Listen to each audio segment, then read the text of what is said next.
झाल बजाने के लिए, हनुमान चालीसा पढ़ने के लिए और राम राम कहने के लिए मंदिर है, विधानसभा का परिसर नहीं, विधानसभा नहीं। ये हम नहीं कह रहे हैं, यह कहना है सूबे के मंत्री मिथिलेश ठाकुर का।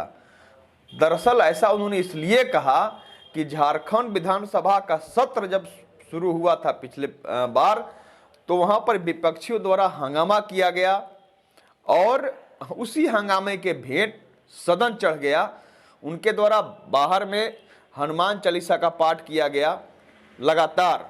तो उसी बात पर या कल से झारखंड विधानसभा का सत्र शुरू हो रहा है।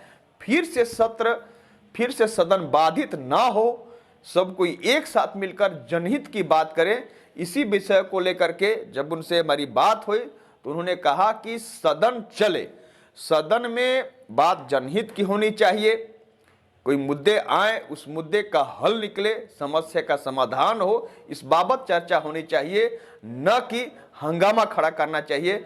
मंत्री का साफ तौर पर कहना था कि हर कोई चाहता है, चाहे सत्ता पक्ष हो विपक्ष हो, हर कोई चाहता है कि क्षेत्र का विकास हो, राज्य का विकास हो। उसी को लेकर के हर कोई जनप्रतिनिधि निर्वाचित हुआ है, सदन में पहुंच रहा है। सदन का सत्र इसीलिए आहूत होता है जहां पर बात पटल पर आवे और समस्या का समाधान हो। लेकिन यहाँ झारखंड का विधानसभा सत्र आज नहीं, जब से झारखंड बना है, जब से सत्र शुरू हुआ है, तब से लगातार सदन 1-2 दिन ही मात्र चल पाता है, वह सदन हंगामे की भेंट चढ़ जाता है। मंत्री ने क्या कहा, आइए आपको सुनाते हैं। सत्र सरकार चाहती है कि सत्र जब चले तो जनहित के मुद्दे उठें और विपक्ष सकारात्मक भूमिका में आए।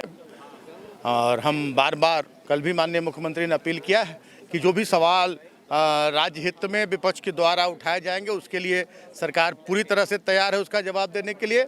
और बेवजह सदन का समय, जो सदन आहूत होता है जनता के पैसे से, जनता की टैक्स से आहूत होता है और करोड़ों रुपए जो बर्बाद होते हैं, वो विपक्ष को मैं आपके माध्यम से भी अपील करना चाहूँगा कि सकारात्मक मुद्दों को लेकर सदन में चर्चा कराए और सरकार पूरी तरह से तैयार है जवाब देने के लिए।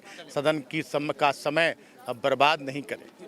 आपने सुना कि मंत्री द्वारा कहा गया कि सदन चलनी चाहिए, सदन की गरिमा बनाए रखनी चाहिए और बात पटल पर आवे, उस समस्या का समाधान हो, इस विषयक सब चर्चा होनी चाहिए और सत्ता पक्ष विपक्ष सभी को एक साथ मिलकर इस तरह से सदन को चलावे ताकि सदन में जो बात आवे, जो समस्या आवे, उसके समाधान की ही चर्चा हो, न कि हंगामे की भेंट चढ़े। तो निश्चित रूप से हम भी चाहेंगे कि सदन हंगामे के भेंट ना चढ़े और जनहित की बात उस सदन में हो।